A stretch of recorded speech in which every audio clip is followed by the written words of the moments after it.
Mo Murphy from Clarke County Sports. We're here at Clarke County High School in Berryville, Virginia with the Eagles athletic director and head football coach Casey Childs. It's that time of the year again, Casey. Summer practice is over, getting ready to start another season. And I gotta ask you this every year, how many seasons have you been coaching? This is my 29th year in high school football, and so it's been getting up there in years a little bit. Well, I know you coached at Potomac Falls for a while, and then when did you come to Clarke? Well, I started really. I came out of college and I coached here for a year, and then I went to Warren County, and then I was at Potomac Falls, and then went to Loudoun County High School, and then I came home in 2007 here at Clarke County. Oh, okay. You went to my school. Yeah, I've been around a little bit, but yeah, I came home in 2007. Well, as most people know, the purpose of this show is we're going to talk a little bit about the summer practice, scrimmage at Loudoun Valley, and a lot of young guys, Casey. This is a big turnover from last year. Can you just talk a little bit about the overall, how things went? Well, the kids have done a tremendous job of coming in and working hard and learning, and so you spoke to it. Yeah, we lost 20 of 22 starters off of last year's team, and to be quite honest with you, the one starter we have, Joseph Stem, he's playing at different positions than he actually played last year. So it's really everyone's kind of new at what they're doing. So we're kind of slowed our pace down a little bit because we do know that those guys are trying to learn and pick things up. So, but I've been pleased how it's come along. We like I told the kids the other day, we have to start stacking good days upon good days. We can't have a good day then a bad day. We have to have good, and then when you start doing that, I think we'll get to where we need to be.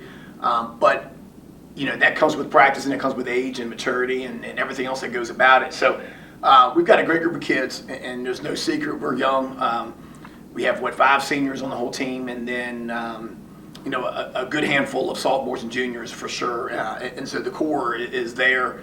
It's just a young core. And so we're trying to just make sure that ultimately we line up correctly, play fast, and not thinking so much. And I think that's what happened a little bit, last Thursday for those guys that's never really been on the field on a varsity time. So, but there were glimpses too where when you went back and watched the film against Loudoun Valley, when we got the right hat on the right hat, we moved the football. We did fumble at one time, and then all it takes in any kind of offense is just one guy blocked the wrong guy or blocked the wrong direction based on your rules, and it can really blow a play up. And then defensively, we really just I think we got caught looking in the backfield, and next thing you know, there were guys running free, and we didn't tackle well, and I contribute a lot of that too. We've been going more live than we've been going live ever since I've came home. But you saw a little bit of growth, especially towards the end. So I'm hoping that the wide-eyed look that we had a little bit kind of goes away, and it will, and it's rightfully so when you're a young kid. And I told all of them that if you wouldn't have been nervous, then something would have probably been wrong with you. So with that being said, I think it's been an enjoyable time. It really has. It's like I said, they come ready to work every day, and we're going to get there. It's just that we're just going to be at a slower pace with how we do things, and we're going to try to simplify some stuff. And believe it or not, we're still in the process of moving kids around a little bit to see what gives us our best options. Well, who do you project to be the starter at quarterback in the main? Yeah, Aiden Genda will be the starter at quarterback for sure, and then Grady Farrell is. He did I thought he ran extremely hard the other night, in that scrimmage. He played behind his pads, and he did a good job with that. So those other, the 2 guys that, are 3 and a 4 back, I think that's pretty much solidified as well. And those guys will get better with reps. There's no question about that. And I see you named your captains as well. Mm-hmm. Yeah, there was some guys that I know Drake, the kicker, but the other guys. Yeah, Joe Perosic was one, and he's a junior, and he's one of the few kids who played all special teams last year for us, and he obviously played a little bit of JV, and he did a good job. He's a great kid, man, and he's one of those kids that he just does a really nice job of being coached up. He really does. He's not an excuse maker. He just is the kind of kid that you really truly you want and need. And of course, you have Joseph Stem, who does a tremendous job. And he's been around for us for a number of years, and he's a really good leader. And then of course you have, on top of Drake, you have Aiden Genda, who's one of the other seniors that we have, and he's another one. He's a more quiet kid, but he does everything you ask him to do. So it's a good group of guys right there as the captains for sure. And normally, every year on this show we talk about the changes in personnel, but it's been a long time since I've had to bring up some changes in the coaching staff. If you don't know, Andre Kidrick stepped down. How many years was he a coach? I think he was here 2006. He was here a year before I got home, so we've been together for a long time, that's for sure. And he took a promotion with the school system, so he had to vacate his seat, but we got two coaches.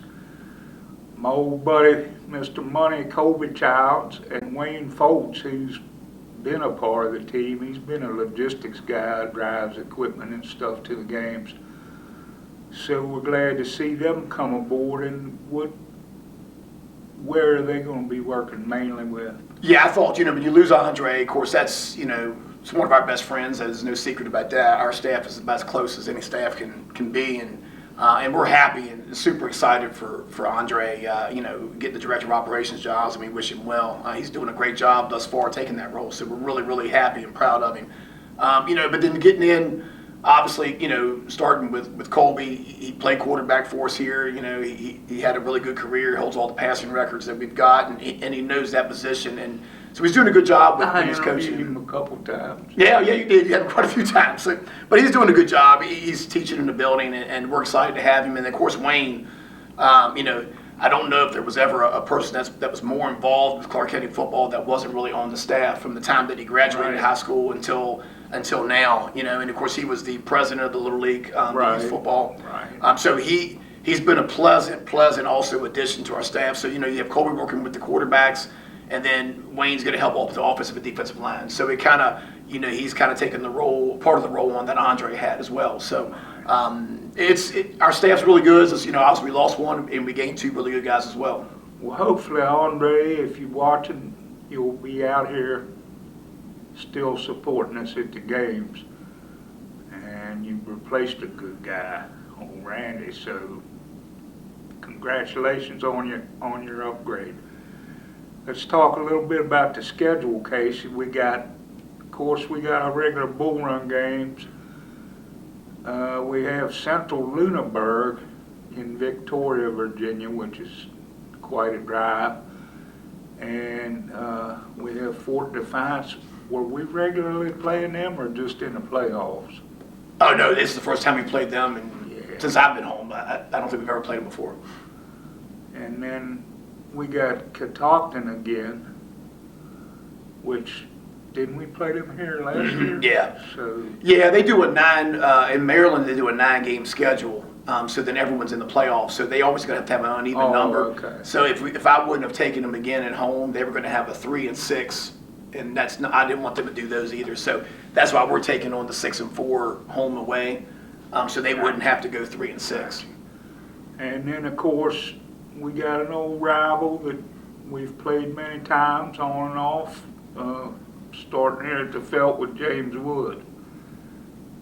You got a 2-2 with them? Or? Yes, yeah. Everything on the schedule next year it's 2-2, so we'll be 4 and 6 next year. And we're lucky that last year we played more away games. This year it's 6 and 4 at home, right? Yeah. With what's your feelings on the bull run in general with the stuff that's coming back from last year? Yeah, I thought the bull run was strong last year, and it's going to be strong again this year. Obviously Strasburg returns everybody, and they went to the state championship last year, and of course we had one of probably the best high school football games I've ever been a part of last year here at the Felt. But I think it all starts and goes with them. Loray's going to be much improved. Madison County, they're going to be athletic, and they have a Division I lineman who just got committed or got offered by VMI, so they're going to be very solid. And of course, Central, the quarterback's back, the receiver's back, so they're going to be good. And then of course, you have us, and you have Page County as well. And Page, from what I remember, they did lose one of their biggest weapons, but they were pretty young last year as well. So, and that's going to be a home game for us as well with Page. So the district's going to be, you're going to have to line up and play. And of course, you know how our district is. It's people line up and try to hit you in the mouth. It's not a lot of spread and everything else. It's a lot of phone booth football, and you've got to come to play, every single Friday, or you can get beat up a little bit. And I don't think I mentioned East Rockingham. You got to go there. They're going to be a good back. Yeah, they do. They have a good running back that just transferred in there. And from I have never seen him, but I heard from all indications he's pretty athletic and can run. So, yeah, that's going to be a road test as well for sure down in Rockingham County. All right, well, that wraps up the start of the season. We're going to be putting together some photos from Doug Ailstock and myself and some video at probably in another day or so. So come on out Friday night is the 29th as the Eagles open their 2025 campaign against the James Wood Colonels. And I mentioned online the other night at the scrimmage that we were playing in Winchester, which I'll correct myself, we're playing here at the Felt. So hopefully we'll see you then, and continue to follow Clarke County Eagles football on ClarkeCountySports.com. With Casey Childs, this is Mo Murphy reporting from Clarke County High School. Appreciate it, Mo. All right, Bob. Thank you, Bob.